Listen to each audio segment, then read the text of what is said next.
our presentation was over Amish and their education. This presentation was done by Bethany, Paul, and Geordan Muether. I'll be talking to you about the Amish and their education subjects. Things we'll be talking about are the aspects of Amish education, including their approach to education, their curriculum, and their content, along with the teachers and administration of schools. I'll be talking about school funding and the school legal issues as well. Throughout all of these things, I will be addressing a handful of student questions. However, most of the student questions will be answered at the end of the presentation, or the latter half, moreover, by Bethany, Paul. So, to start, the Amish approach to education is a simple one, very important. So, the Amish educate their children starting from age 6, so approximately first grade, to 8th grade, approximately age 14. This is not always the case, but in general, this is what is done. So the Amish are homeschooled in one-room schoolhouses whenever possible. Sometimes, if the school system that the Amish belong to do not have a one-room schoolhouse, then there will be attendance in public schooling, but I'll talk about this a little more later. So the Amish stop at 8th grade, which to us seems, in post-secondary schooling, it seems a little odd to take your children out of schooling so early. But the reason the Amish do this, and I'll touch about it a little more later once we get to the curriculum and content section, is because the Amish believe that after 8th grade, the best learning is done outside of schooling. All of the things they felt needed taught in school are done teaching come 8th grade.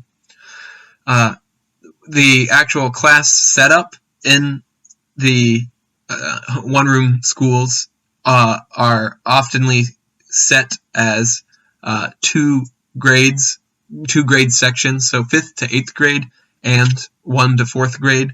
So there's a younger class and an older class. And oftentimes, the older class will actually assist the teachers in teaching and rearing the younger class.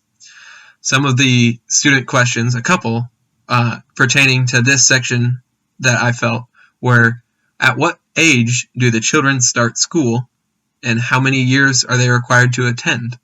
So, the children start school in general at age 6, so, first grade. And then they attend school, therefore, till 8th grade, so 8 years. This is not always the case, again, to reiterate. However, it is a good rule of thumb. Then another question I felt applicable to this area of information is, why do the Amish not attend high school and stop at 8th grade? I'll finish answering this question in the next slide, but essentially is the Amish feel everything has been taught. Not hold it off any longer. The curriculum and content of the Amish teaching and education experience. So most of the core subjects in Amish writing are not just science and social studies. In fact, the main things taught are reading, writing, penmanship, and math. So this right off the bat differs from English teaching curriculum. However, it is not the only thing taught. The Amish students still do learn some history, some science, art, and social studies. But the main focus is on the reading and writing, penmanship, and math. And this will be obvious as we look further into what the Amish actually emphasize in teaching. So the Amish teach a emphasis on accuracy and correctness over the English system of critical thinking and speed. So to the Amish, it's a bigger deal to get it right and to be slower than to get it wrong, but to have done it pretty fast and to have thought pretty critically while doing it. This is reflected as penmanship is one of the main things they teach. It's got to be legible because it's got to be accurate and correct. It's interesting because some Amish, in fact, learn 3 separate languages. Not all of them, but some, depending on what sect of Amish you're at, learn not only English, but also learn Pennsylvania Dutch and High German. Children in the Amish school system are taught a form of responsibility through chores, actually. So some of these chores, most of these chores, in fact, pertain to maintaining the upkeep of the actual one-room schoolhouse, because most Amish schools don't have janitorial staff. So the teacher and the students have to play a part in keeping it clean. Some of the chores include stuff like stocking firewood, cleaning floors, or cleaning chalkboards. Some interesting facts are that despite the very prevalent gender roles in Amish culture and Amish schools, there's very little teaching, little to no teaching, in fact, on what genders should learn. There's very little gender-specific teaching.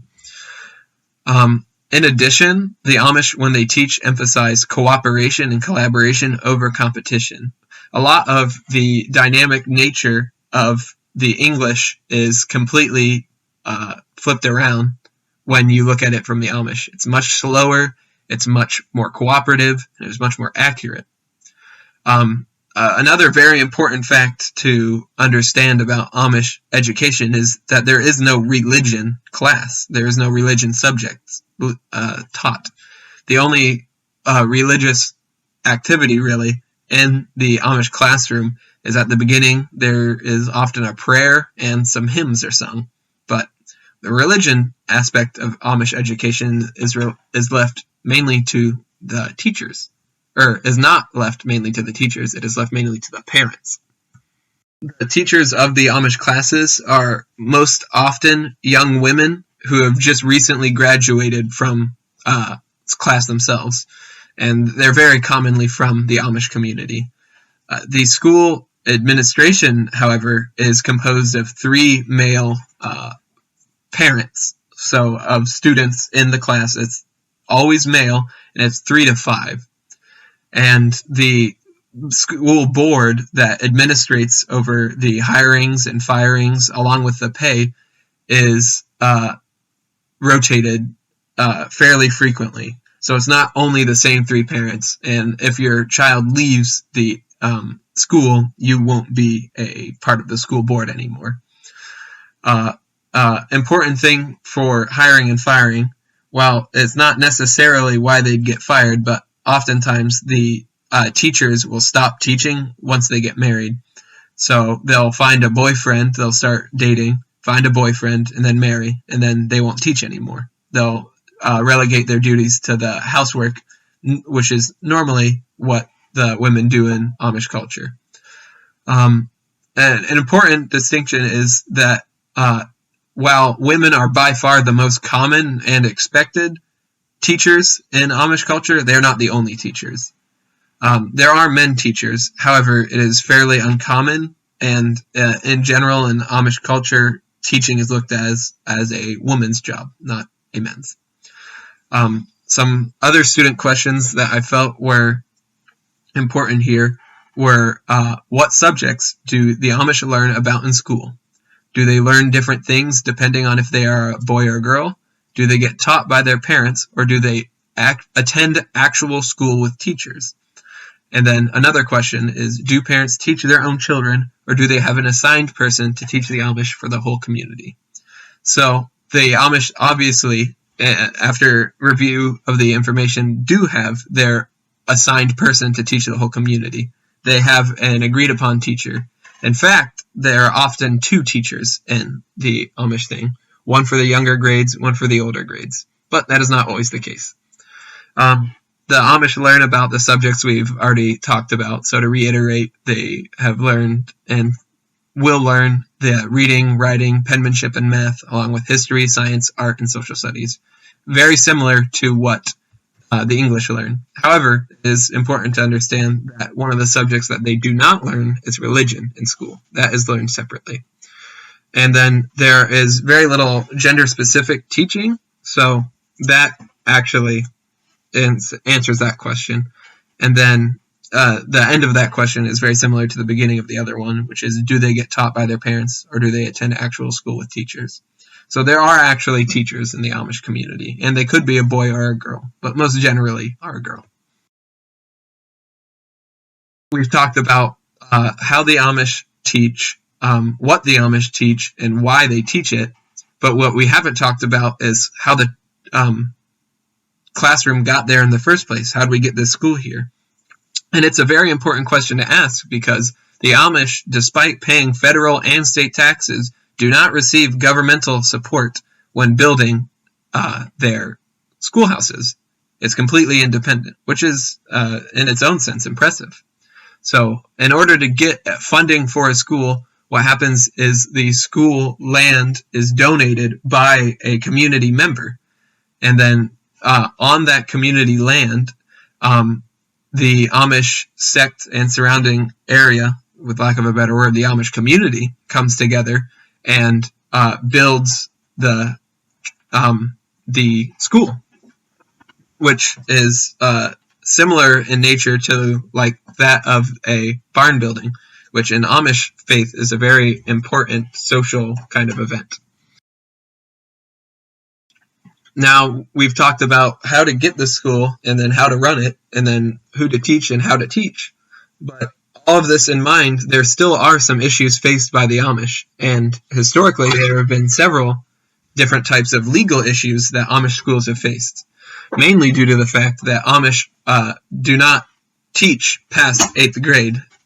So since Amish stopped teaching at 8th grade, but state law, not all state law, but in general, state law dictates that children go through schooling through high school. There have been many different types of lawsuits and legal repercussions. And the most famous of these by far is the Wisconsin v. Yoder of 1972. So pictured here is several of the Amish who took part in this trial approaching the actual U.S. Supreme Court building. A little more detail on what Wisconsin v. Yoder trial was. It was 3 Amish boys in New Glarus, Wisconsin, and they were each fined $5 because they were taken out of school after 8th grade. The Wisconsin Supreme Court ruled in favor of Yoder, actually, but then appealed it to the Supreme Court. At the Supreme Court, the trial was represented by Johannes Yoder, and while the Amish in general don't look to participate in legal action, they prefer to go by the rule of the Bible, which is turn the other cheek. They still did go to court in this case, and they actually had a lot of representation from a variety of people. But the Supreme Court did, in the end, side in the favor of Yoder and cited the First Amendment. And they based it on the following reasons: that the state cannot force individuals to attend school, as doing so would infringe upon their First Amendment right, and then that there is a sufficient evidence that Yoder has a legitimate religious reason to be exempt from going to school. And the state of Wisconsin tried to argue that the lack of education, I think it was 2 years in this specific case, without those 2 years of education, the Amish youths would be unfit to participate in the political system and, in fact, could be societal burdens. However, the Supreme Court found that there was no evidence of either of these claims, which for the Amish, this is a very, very big deal because it means that states are not allowed to force people to attend schooling past the age of 14, which for the Amish was a huge victory. And it's a very important event in Amish history, especially Amish recent history, because it allows them to practice their religious freedom more accurately. Student questions. A lot of the questions are very similar to how they're worded. Some are even repeated. So answers are usually very similar as well. So first question, are the Amish required to attend a specific school with only those of the Amish religion? Or are they able to attend a public school that has students of all religions and values? So Amish children do not usually attend public schools unless there are no available schools in the area or community.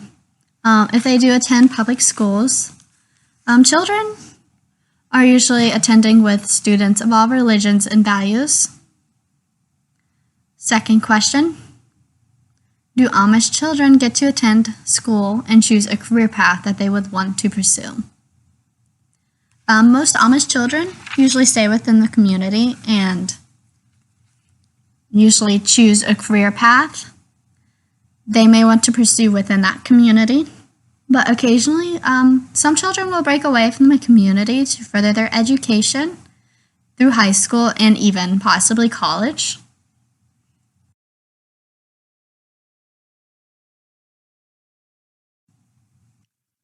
So the third question has 3 parts. I'm just going to do one part at a time.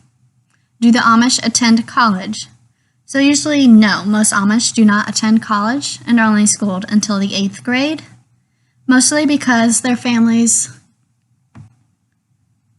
believe that what they are taught until the 8th grade is all they need for the rest of their lives. Second question, how does Amish education compare to American education?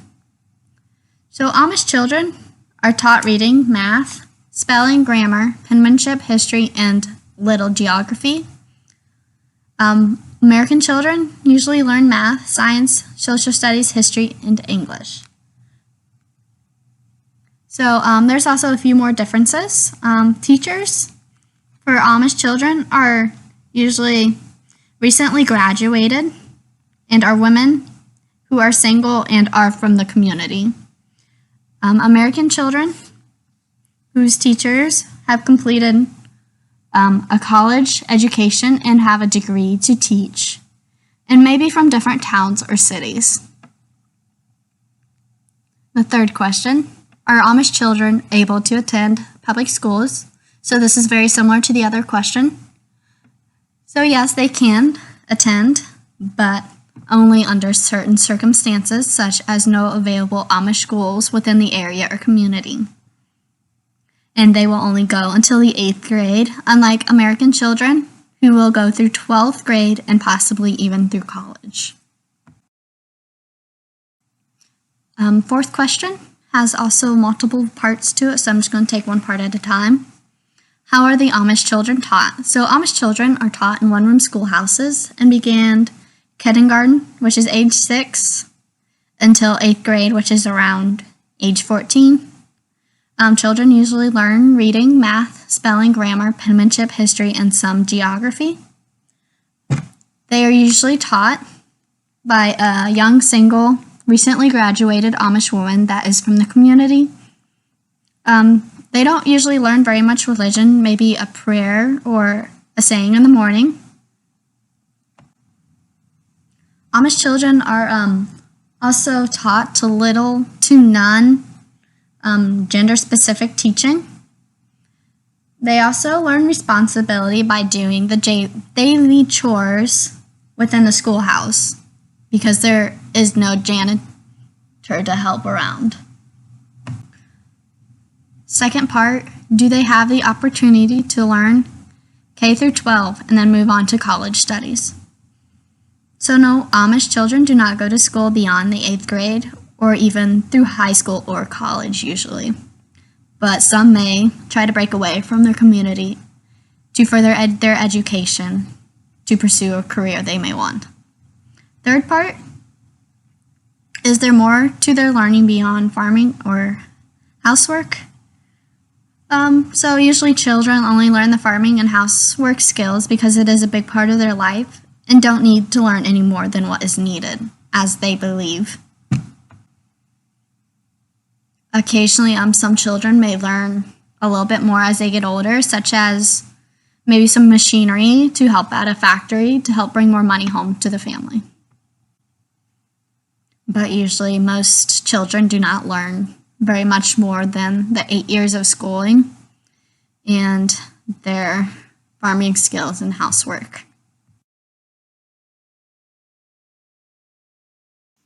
In conclusion, the Amish have a very, very different educational style than that of their English counterparts. While there are several parallels to be drawn between Amish culture in relation to their education and English culture in relation to their education, there are many key differences. The largest of these we touched about in our Approach to Education section, in which we discussed how and why the Amish only educate up to 8th grade. The reason they do this, to recap, is because they feel all of the necessary curriculum has been taught to the Amish children come age 8th grade, such as the reading, writing, penmanship, and math, along with their history, science, art, and social studies. While this is taught to them throughout the entirety of their education, they feel they've reached the peak of what they will need in their lives, as they live them so simply, by 8th grade. In addition, we talked about the teachers and the school administration and how all of the staff and funding for Amish school comes from that of the community. They function completely autonomously from the United States government, which is impressive in its own right. Despite the seemingly independence from the United States, the legal issues that the Amish face most certainly have to do with it. While the school legal issues have been historic and controversial in nature having to do with the Amish, it is important that they had to fight for their right to educate in their own free capacity. And because of the Amish fighting, such as the Amish in Wisconsin v. Yoder, the schools of all different Amish sects are now able to educate freely up to the 8th grade, and to stop sending their children after that point. We addressed several questions throughout the duration of our presentation, and hopefully, if there are any further questions, you feel willing to reach out to either Bethany or I. If there are, we'd be happy to answer them. Thank you for viewing our presentation.